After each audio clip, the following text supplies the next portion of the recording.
actually here on vacation, and I was so excited to meet up with these guys because they're really thought leaders in our space for all of us performing arts schools. And St. Louis is just a mecca for music. And behind us, we've got, what is this? Is that the St. Louis Art Museum. St. Louis Art Museum? And riding the horse up there on the statue is King Louis, who we've named our beloved city after. Cool. Well, and this whole park's like Forest Park with all sorts of, there's a zoo. And yeah, it's Forest Park. They really developed it during, I don't know if it was the 1910 World's Fair. Do you know, Jared? 1904? 1904. 1904? He paid attention. Nice. A for history class. Oh, yeah. None of us were alive back then. We've all been told the stories. So cool.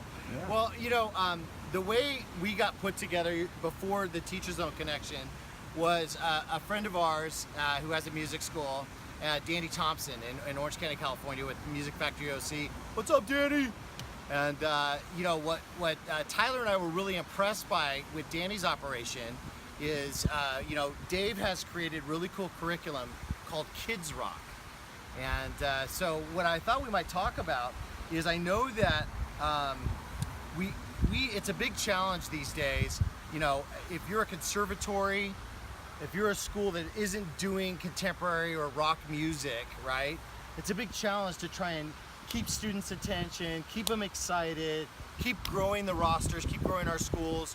So what Dave's done that's brilliant is bring in younger kids, right? So under 10, what do you do with those attention spans? And I know at our own Los Rios Rock School, it's a challenge, right? The kids have to be pretty mature to be able to be a part of the school before 8 years old.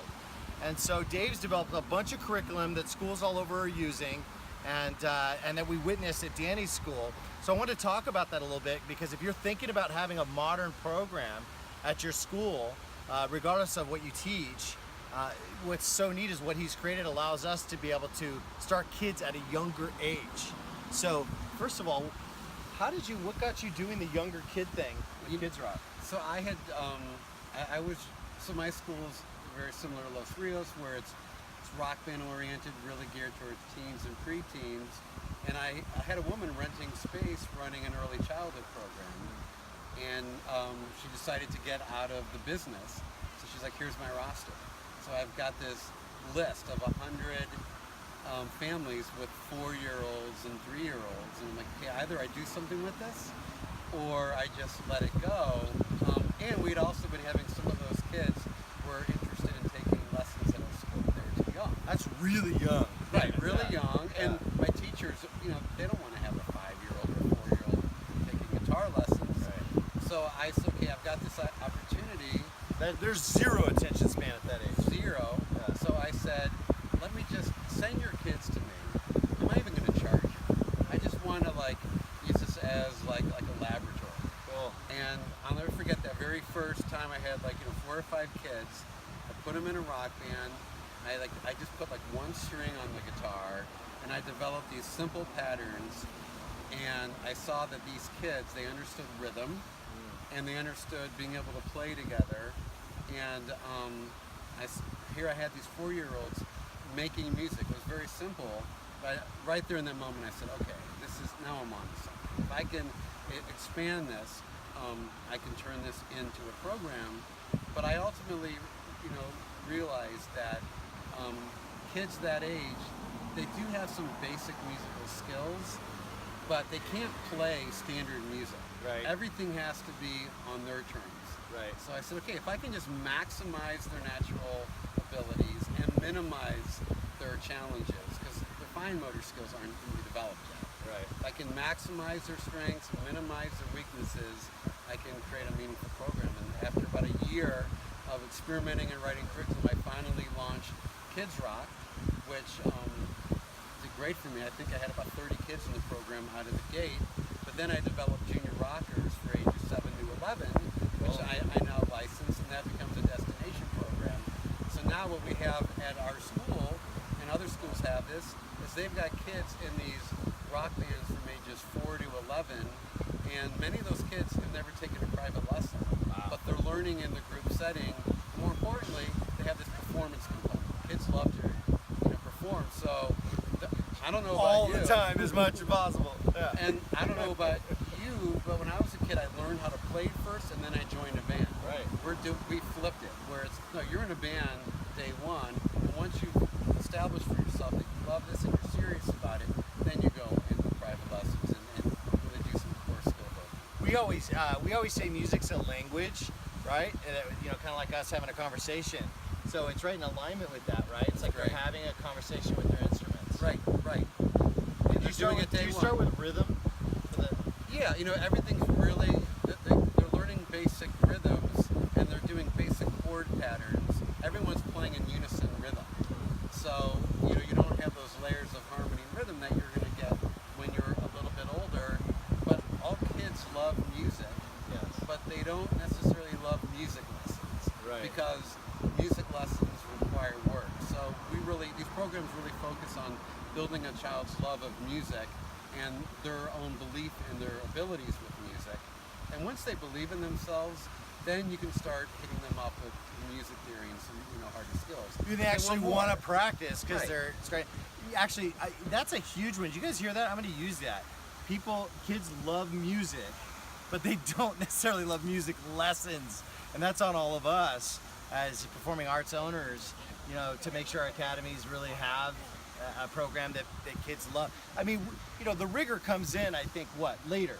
You were saying right. 13, your kids, say what you said a little bit ago to me about the 13-year-olds and the difference that you've noticed. Well, I feel like, first of all, once a kid has homework in their life, because practice is really, it's self-discipline. Right. You know, it's sitting down with your guitar at home and structuring your time on your own. And so I think that's a hard thing to ask, even if people our age, Right. to do. You know, I mean, really, if you can develop the skill of self-discipline, you can succeed anywhere in life. Ultimately, that's what it boils down to: is your ability to sit down and go, okay, here's the task, and I've got to like figure out how I'm gonna absorb this material. So wait, are you saying that that these programs that we teach how to talk to one another and communicate, so playing together, and we teach self-discipline, and we teach like confidence building and all? Right. Well, this can't be skills that anybody would ever want to use, I don't think. No, and I'm sure no parents want that for their Right. kids. Like, But you know it's what? like the best stuff of life, right? It's like I have kids and you have kids. That's what I want my kids to know. You know, and what I want to say a little bit more about what you're saying about music and language. We learn language, but we first listen, and then we start making sounds, and then we start dialoguing, and then we go to school and they start putting rules in place for us. Why aren't we learning music that way? You know, and that's what Kids Rock and Junior Rockers are all about. It's like listen, imitate, make sounds, get good at it, and then go and put some structure to it. And I mean, music really is a language. Have you seen the Willy Wonka drumming video? No. Any of you watching this, look up on YouTube. There's a drummer imitating the rhythms of a dialogue in Willy Wonka. Sweet. And I thought that he altered the film to make it fit in time, and it's not. It made me realize we all talk in time. There's a melody kind of beneath the surface of every conversation. I've always thought that too, and I don't know if that's the intent, but with like rap, for instance, it's like kungas, right? The right. rhymes are essentially a kunga beat, you know, Right, right. And in time, and so that's really. So as far as a language, I don't know if you guys have seen the Victor Wooten talk. Have you seen that? No. I kind of hijacked that. Tyler and I hijacked that from the Victor Wooten talk. He's got a thing called Music is a Language, and so Google it. It's a TED Talk. It's really cool. And he talks Cool. about this concept. And Ed and Am, I got to see him, and we went up and told him that we use it all the time. Because I think that it's important that we all realize that if we can develop, you know, it's like we don't say, okay, go, child, and sit in a closet, and once you've actually learned English, then come out and we'll talk. Right. Here's a book. Go learn English. Yeah. Right. No. Right. No, It's we not say how Doug. Right. Well, and you know, and it's like every kid has Okay, we'll see if this is a universal truth. What's the first song you learned on guitar? Very first song. Yeah. What is it? Well, I'm a drummer. Still, you've learned a song on guitar. Yeah. Jerry, what's the first song you learned on guitar? 25 or 624. Not Smoke on the Water on the E string? Dun, dun, dun, dun, dun, dun. I mean, Yeah. that's kind of like what kids, they want that instantaneous access to the language of music. Right. And everyone learns that. Come on, you've learned it, right? Smoke on the Water? Yeah. On open And E. it was the first song my son, who's a guitar player, it was the first song he learned. Right, because it's easy and it's simple and instantaneous. People want that. Everybody wants. Everyone wants that experience to be instantaneous. They don't want to work on it until they've convinced themselves that there's value in that work. So it's like you're building sort of a self-identity where it's like, oh, I can do this. And now what you talked about with discipline can happen because now I actually have enough confidence to, okay, I'm going to take the time because actually I'm starting to get pretty good at this. Right.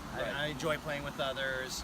Or as we found with our school, I don't want to let my bandmates down, so I better start practicing. So cool. So what I wanted to know in parting or at the end of this was, it's such a challenge, I know, as we talk with the 3-4-year-olds or with the young ones, okay? What is it that you feel like with Kids Rock, like what's a bright spot that you think to really start and get their attention? How do you start your program? Like how do you start? Because you've got a bunch of cats, you're herding cats. So how does it begin?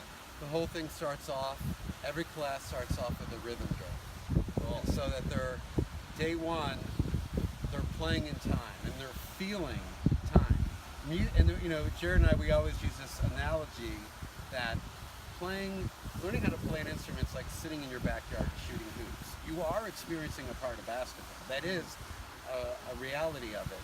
But the true essence of basketball doesn't come out until you're playing in a group. Right. I'm sorry, so you're playing with a team. Right. Music, it's the same way. If you learn an instrument, yeah, you are experiencing music, but the true essence of music comes into reality when you're playing in a group. So in Kids Rock, the first thing they do is they're experiencing time, they're experiencing it with a group, and there's a certain kind of elevation that they feel. Like, wow, I'm playing in time, and it's hypnotic. They're plugging in, right? Right. I've heard it said before, like Bluetooth. Actually, I walked up on a lesson being given with my business partner years ago, and he goes, "Okay, kids, hold on." They weren't playing together. But he goes, "Does everybody know Bluetooth?" They're like, "Yeah." He goes, "Well, I need you all to sync." So you're using rhythm to sync. Right. Very cool. Right. It brings them together, and from that experience, it's like, okay, we played rhythm and time on like a little drum on the floor. Now we're going to take that experience a step further. Now we're going to move to guitars. But in Kids Rock, they only have 7 notes that they're ever working with. Right. So it's like we break music down to its most basic, fundamental components. And I learned right away, everything that I was doing in Kids Rock initially was too advanced. Same with Junior Rockers. This is too advanced. Got to get it as simple as possible so that within seconds they can play. And when the parents come in after that first class and they hear them playing, quite often their response is like, well, how did they do that and so quickly?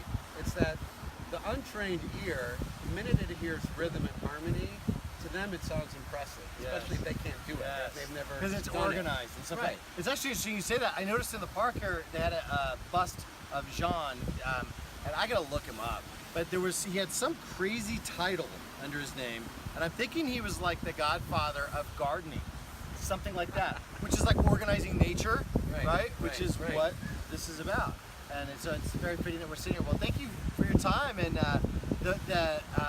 if you want to find out more about Kids Rock, how can people do that? So you can go to davesimon'smusic.com, and there you can learn about Kids Rock and Junior Rockers, which is the next level in programming for Kids Rock. Sweet! And if you don't have TeacherZone yet, you should go to TeacherZone.com and get that for your business as well. Thank you guys for your time. Thank you, Jared, for manning the camera. Thank you to the cool city of St. Louis. I'm actually here on vacation, so I'm excited to meet with these guys in Mindshare. We just had an amazing session, just talking business and mind sharing about how we can help each other grow. So look forward to seeing you guys again in the future, and thanks, man. It was awesome. Awesome. Yeah. Later.